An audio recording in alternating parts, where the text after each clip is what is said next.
Bismillah, alhamdulillah, vassalatu vassalamu ala rasulillah, assalamu alaikum. Bir бауырларымыз сұрақ қойған екен.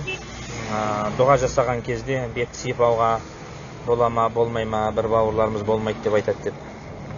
Енді болмайды деп айтуға ешқандай негіз жоқ. Бет сипауға байланысты хадисті әлсіз деп айтса да, әлсіз хадис ол даиф деп айтылады. Ол даиф деген нәрсе ол мауду, яғни ойдан шығарылған хадис деген сөз емес.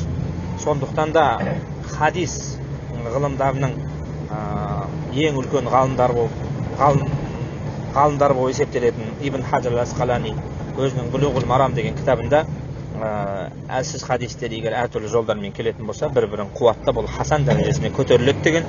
Ал хасан дәрежесіне көтерілген хадис ол сахих хадис деген сөз. Ал хасан хадиспен амал ету жалпы дінімізде дұрыс болып есептеледі. Хасанның хадистің харам деген харам, халал деген халал жалпы.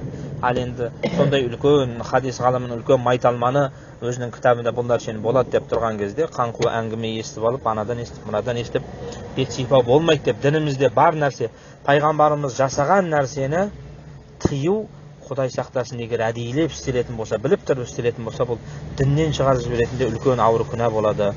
Пайғамбарымыз саллаллаху алейхи уассалам дұға жасаған кезде қолын көтерген, және бетін сипаған, тіпті жатар кезінің өзінде Мақалас Фалақ Настарын оқып, тек бетін ғана емес, бүкіл қолы жеткен жердің барлық жерін сипағандығы жайында бізде сахих риуаяттер бар.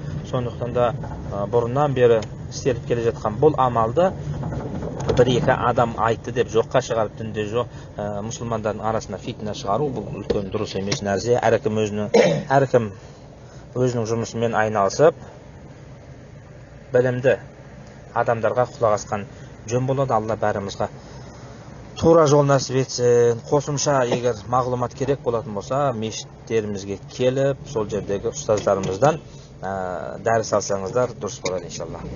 Ва ахир дағвана анил хамдулиллахи раббил аламин.